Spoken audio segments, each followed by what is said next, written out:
Assalamualaikum warahmatullahi wabarakatuh. Puji syukur kita panjatkan kehadirat Allah Subhanahu wa Ta'ala yang telah memberikan begitu banyak nikmat kepada kita, nikmat kesehatan, kekuatan, rezeki yang lain ya.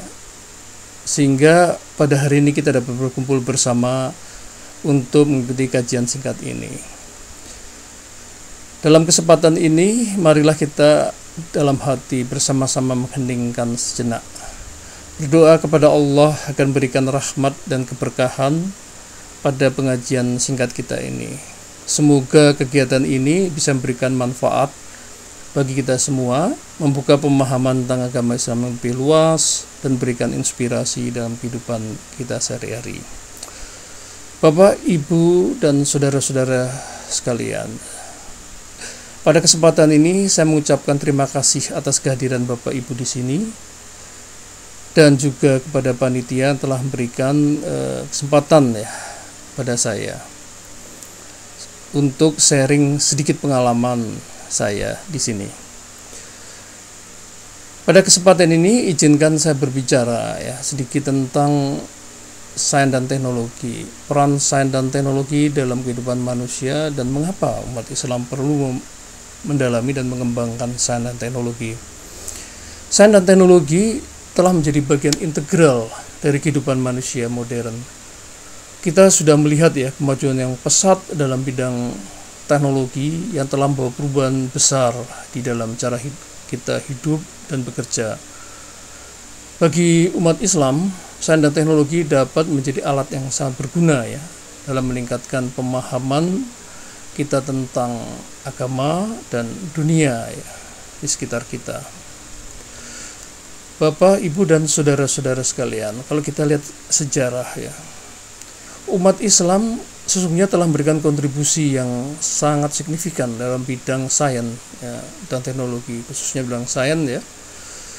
Pada masa kejayaan peradaban Islam, para ilmuwan muslim telah membuat kemajuan yang besar dalam bidang matematika, astronomi, kimia, kedokteran, dan filsafat.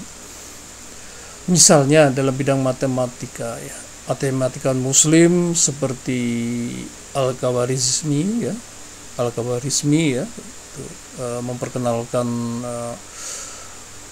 angka Arab ya, dan sekarang telah dipergunakan secara luas di seluruh dunia. Kemudian Al-Farabi, Ibnu Haytham itu juga telah membuat kemajuan dalam aljabar, geometri, dan teori bilangan. Dalam bidang astronomi atau ilmu falak, umat Islam membuat kemajuan yang besar ya. Astronom muslim ya seperti Al-Farghani, kemudian Al-Battani, dan Ibnu Al-Satir ya kalau tidak salah ya, telah mengembangkan teori dan teknik dalam pengamatan bintang dan planet yang membantu pembuatan kalender dan navigasi. Dokter-dokter muslim juga telah membuat kemajuan yang besar ya masa itu dalam bidang kedokterannya.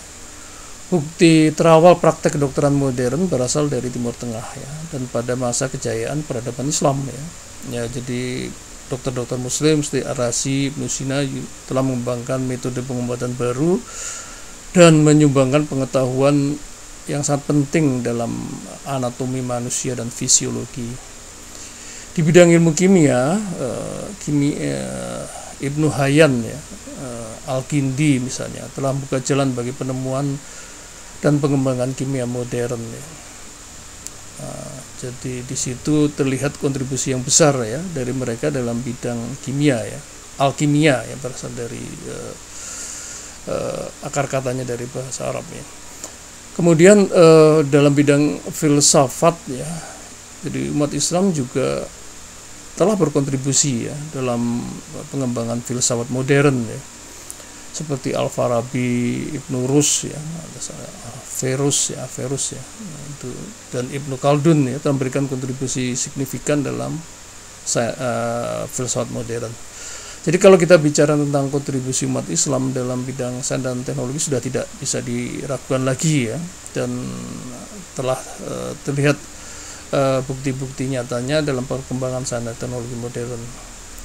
Oleh karena itu, kita sebagai umat Islam harus terus mendukung ya dan memajukan perkembangan sains dan teknologi ini serta memperkuat keilmuan kita dalam agama ya, dan memberikan kontribusi yang real di masa depan. Bapak, Ibu, dan saudara sekalian, dalam Islam pengetahuan itu sangat penting. Mempelajari ilmu pengetahuan dianggap sebagai suatu ibadah. Allah Subhanahu wa Ta'ala telah memerintahkan kita ya untuk mencari pengetahuan ya, dan mengembangkan keahlian dalam berbagai bidang ya. Dengan sains dan teknologi kita dapat memperoleh pengetahuan tentang dunia dan mendalami agama secara lebih baik. Kita dapat mempergunakan teknologi untuk mempelajari Al-Quran secara lebih baik ya, menemukan informasi serta berkomunikasi dengan saudara-saudara kita baik yang muslim maupun non-muslim di seluruh dunia. Saudara sekalian dan Bapak Ibu yang saya hormati, tidak hanya di dalam bidang sains dan teknologi saja ya, jadi tidak hanya untuk sains dan teknologi itu sendiri ya, tetapi sains dan teknologi juga memberikan jelas manfaat bagi pemecahan ya, masalah-masalah sosial dan lingkungan kita. Misalnya dengan teknologi kita dapat menciptakan solusi yang inovatif untuk memecahkan masalah kemiskinan, pengangguran, stunting, dan perubahan iklim.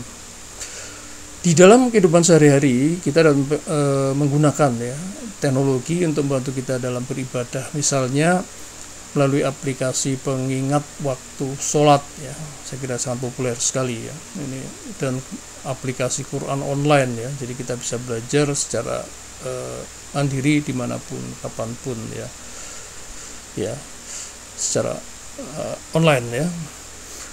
Tetapi walaupun sains dan teknologi memberikan manfaat yang besar, kita juga harus mewaspadai ya, bahwa dia bisa memberikan dampak negatif ya jika tidak digunakan secara bijak dan proper ya.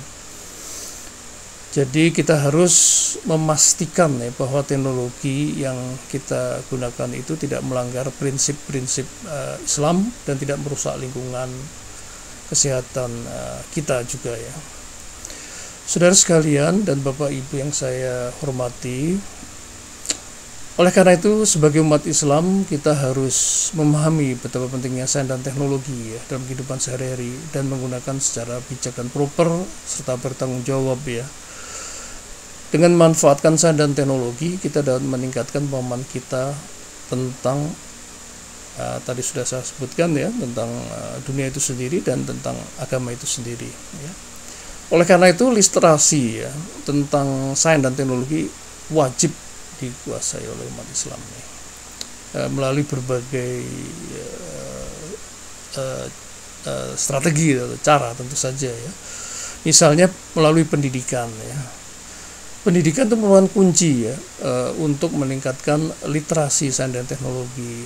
Sebagai umat Islam kita perlu memperkuat pendidikan dalam sains dan teknologi dengan mengembangkan kurikulum yang proper ya, memadai dan up to date ya, serta memfasilitasi siswa, anak didik akses ke fasilitas pendidikan yang modern dan memadai. Kemudian pemberdayaan masyarakat ya. Jadi kita harus mendorong ya pemberdayaan masyarakat ya. Community empowerment, community development ya dalam bidang sains dan teknologi, dengan memberikan atau memfasilitasi akses ke sumber daya sains dan teknologi yang tersedia di masyarakat, misalnya perpustakaan baik fisik maupun online, kemudian mungkin laboratorium ya bagi sekolah-sekolah ya yang terpencil di daerah remote ya, atau pusat-pusat pengembangan sains dan teknologi. Kemudian memperkuat jaringan komunitas antar umat Islam ya. Kita dapat memperkuat jaringan komunitas dengan memfasilitasi forum diskusi ya, dan pertemuan antar umat Islam dengan para ilmuwan, peneliti dan praktisi sains dan teknologi seluruh dunia. Hal ini dapat ini dapat membuat kita dapat melakukan pertukaran informasi ya, dan pengetahuan yang bermanfaat ya untuk pengembangan sains dan teknologi itu sendiri ya. Jadi literasi akan menjadi semakin lebih baik ya. Kemudian promosi kegiatan ilmiah, jadi ini biasanya banyak dilakukan di perguruan tinggi atau lembaga-lembaga riset ya. Jadi kita perlu mempromosikan kegiatan ilmiah dalam masyarakat melalui seminar-seminar, workshop ya, dan lomba ilmiah. Jadi ini juga akan membantu untuk memotivasi masyarakat ya, agar lebih tertarik kepada sains dan teknologi.